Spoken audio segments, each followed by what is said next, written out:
18. All right, so let's celebrate our good news first. So last week when we looked at standard RI 6.9, and the good news is you actually had growth between your first teach and when we reassessed kids the second time with that same standard. So that's a win for you. Now, according to the checkpoint, we do have to continue to work on that standard because they still struggle with it on the checkpoint. But what did you think? What was different between the first time you taught RI 6.9 and that was the wall, the narrow pass that caused the Greeks to lose? That was the first time you taught it, and then you taught it again with Achilles.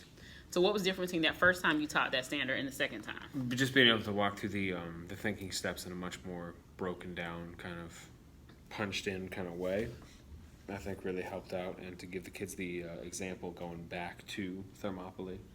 Oh, using that example as a model. Yeah. Which is, I'm so glad you said that, because we're going to do that today with 15. So good. So we know that something about that works. We're just we need to ratchet it up a level. Yep. So we not only have kids increase on the reteach, but also they show increased mastery on the checkpoint, or just higher mastery, because we still got to go back to 6.9. But it's still a win.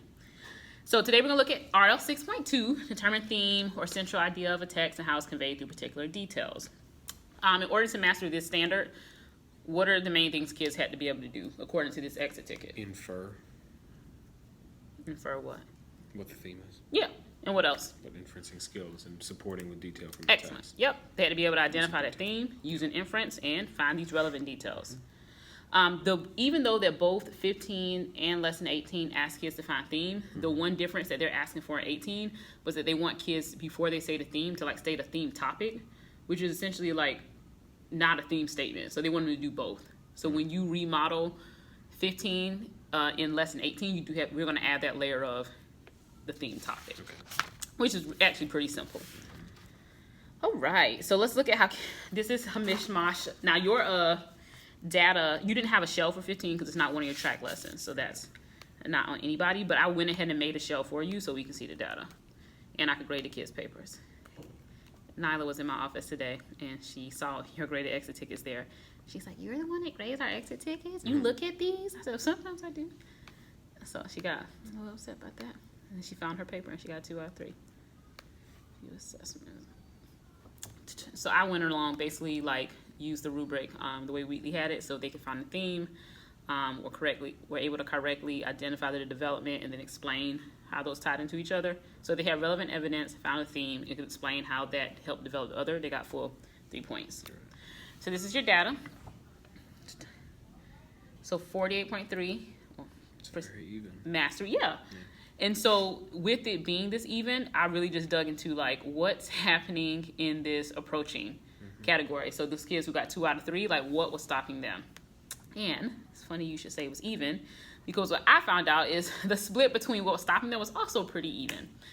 So out of the 87 kids, 21 had exemplar responses, 3 out of 3. The names weren't surprising, and I'll be more than happy to leave you with, these are copies, so you have the papers. Yeah. But there was a group of kids in the middle. It was basically 21 kids again, were basically your bubble kids. So we're going to focus on them today. And I was able to split that group of kids between 12 and 10. So 12 kids struggled with actually identifying the theme. They kind of talked around it, and I was talking to Nyla about her paper.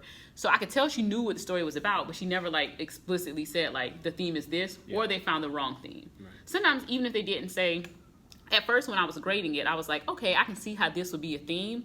But because that prompt explicitly pointed them towards allies and enemies, their theme had to have something to do with friends and enemies. And any theme that might have made sense, some kids said, Odysseus, sometimes it's better to listen to your friends than your men. Because I guess in the text, some of his men were like, oh, should we go in there? And he's like, oh, it'd be kind of he alluded to the fact it would be fine because he brought them gifts. And I can see why a kid would think that's a life lesson. Sometimes you should trust the people giving you advice, but that prompt asked them about allies and enemies, so I didn't give them credit for that. Okay. So they're a little off. And then the other, so 12 kids struggled with the correct development, and the other 10 had incorrect theme. But these are just our bubble kids, and the rest of those 40-something%, they just got it wrong. So overall, half of our kids didn't achieve mastery. An odd note was that kids got confused, all of the kids, even the 3s, got confused by the phrasing of the prompt.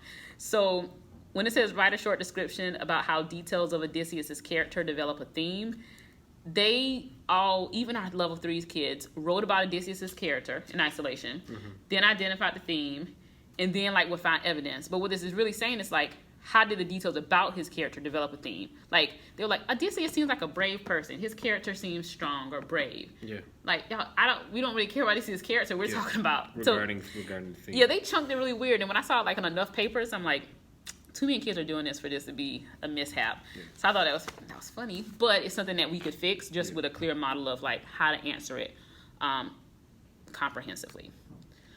So the biggest misconception I was seeing is that kids were not able to correctly identify a theme and find relevant details supported if those other 50% of the kids.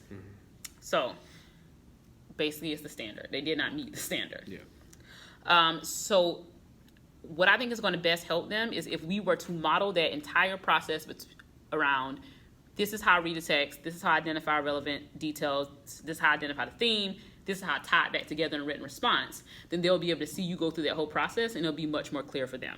Okay. What are your thoughts? Yeah. Perfect. So if the biggest misconception kids had would be, sorry. I have to print something, don't worry about that. So the thing we're trying to fix with students today in this model is going to be what? How to identify the theme and how to correctly identify the details that support it. Yep. And I'm going to do that using lesson 15. All right, can I borrow your board? Yeah. I'm going to do a little setup.